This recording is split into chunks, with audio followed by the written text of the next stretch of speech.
Hey everybody, welcome back to Nail Art 101. So as promised, today we're going to be talking about the basics of stamping. So stamping is a really fundamental part of nail art because you can actually achieve a very detailed, beautifully graphic design on your nails with very minimal amount of work once you are able to get the technique down. If you are a type of person where holding a nail art brush and trying to hold it steady on a very small surface, which your nail is very small, if you're the type of person where you really don't enjoy that, chances are you might really like stamping because you don't have to be as careful as with a brush. Here you see 4 designs on my nails. Basically, I just wanted to show you and kind of talk you through basics of stamping as I show you these 4 designs. These are nothing, really special. I just basically picked these at random from a nail art plate, which you will see here in a minute. I've stamped them with a few different polishes so you can see how they would work.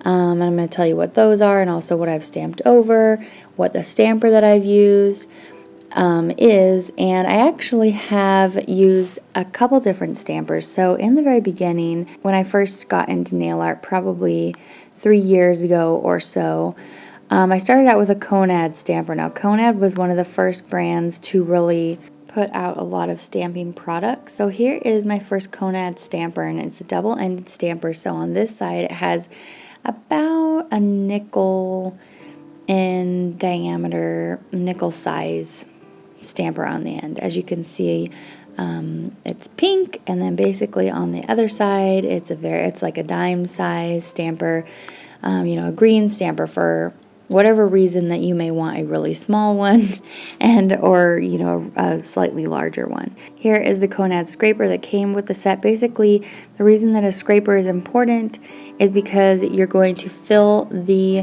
nail plate with polish, and then you need to have a smooth scraper type object. You could totally DIY this step. You could use an old credit card or something. You don't have to have a scraper like this because you need to be able to smooth off the image surface so that you get a clean stamp.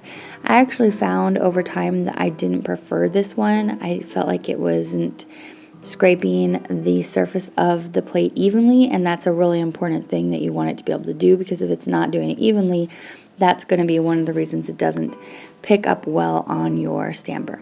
Here is a stamper that I have just most recently invested in. I think this was a little bit under $9 on Amazon. This is the PUEEN 3.5 centimeter chunky clear jelly transparent soft stamper and scraper.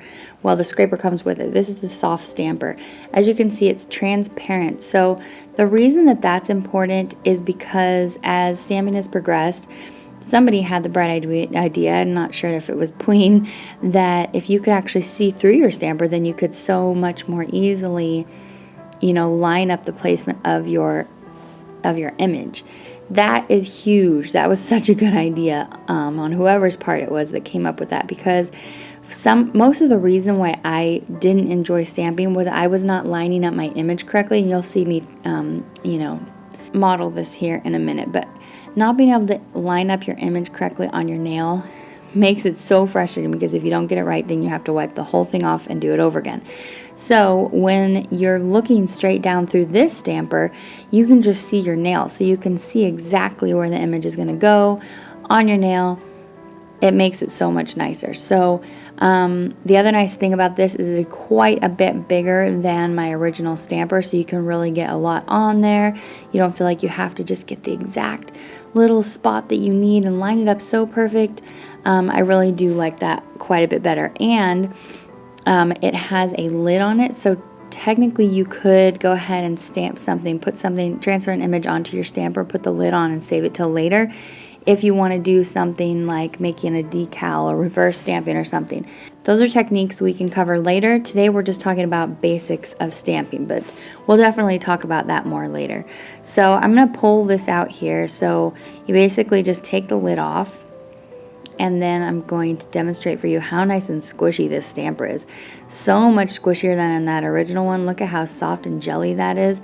I'm really liking this one. I have not tried out every single translucent stamper on the market. You can find YouTube videos that go over that if you would like to. I just picked up the one that was easiest for me to get on Prime through Amazon, so I could have another one to try out for this video. I really like this one though.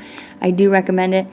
One of the only downsides is that I noticed on the top when you're looking down through, it's for some reason what they've done is they've created a surface that magnifies the image slightly, and therein it's making it like it's slightly blurry. I'm not really sure why they did that, but in any case, I really do like this. I feel like it picks things up really nicely. With your stampers, you need to make sure that you're not removing your image that you've already stamped with acetone. Don't touch these with acetone.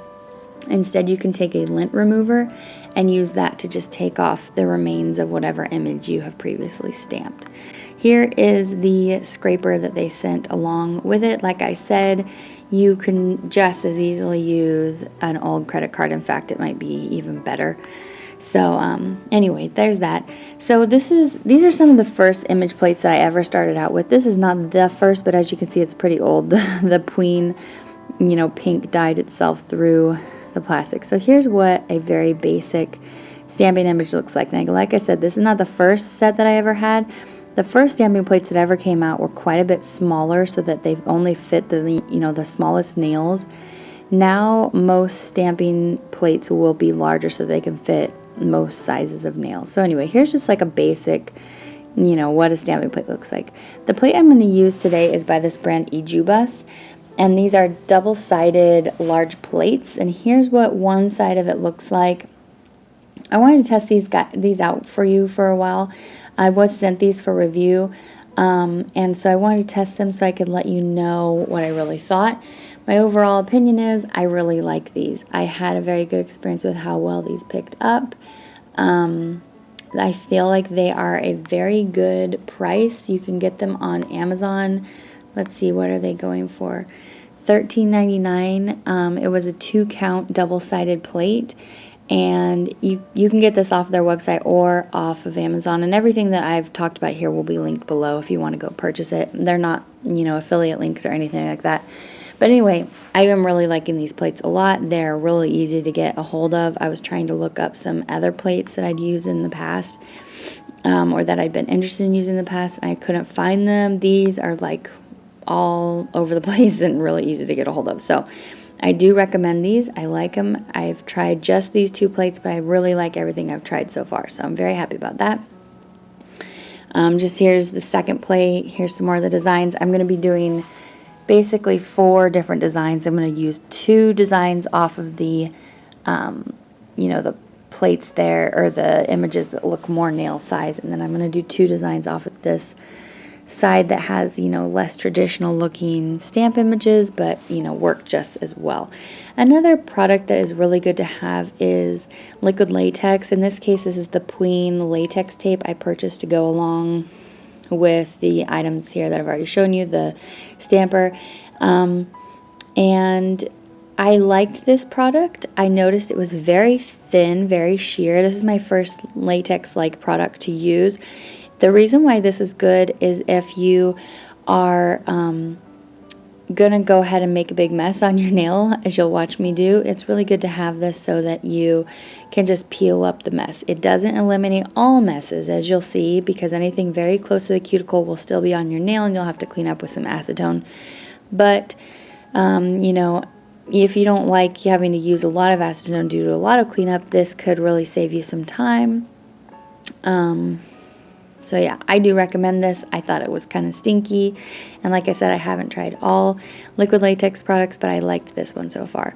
So the other products I'm going to use today, I used a black and white nail polish. The black is Pretty Serious Absence. It stamps really great. I definitely recommend. Metallic nail polishes are really good for stamping. This one here is from the Color Club English Garden Collection. It's called Grand Dame or Grand Dame. Grand Dame, I don't know. It's stamped really well. I use this China Glaze polish, and it is from their summer collection called I Got a Blue Attitude. That's just as one of the bases. I just want to tell you what it is. And then this Pretty Serious Presence is my white base polish, and I use Color Stay Carol Radiant 5 faster in top coat.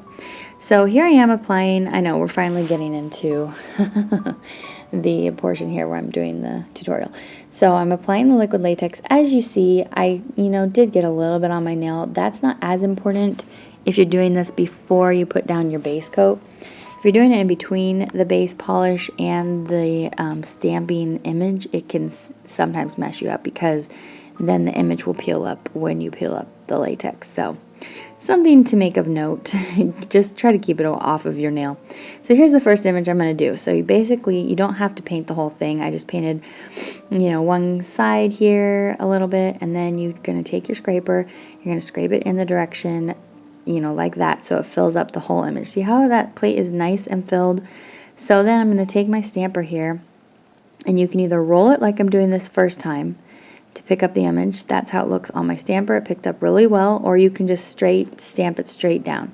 So here I am. I'm going to just eye it over my nail. See how nice that is, that it's transparent? You can see exactly where it's going to go. That is not perfection. I'm not perfect at stamping. I'm just demoing for you guys, okay? So here's, the metallic one. I really like this. I like metallic polishes in general for stamping, but this one in particular was really nice. So I'm just going to swipe it across again. And then I think I'm just going to stamp this straight down this time.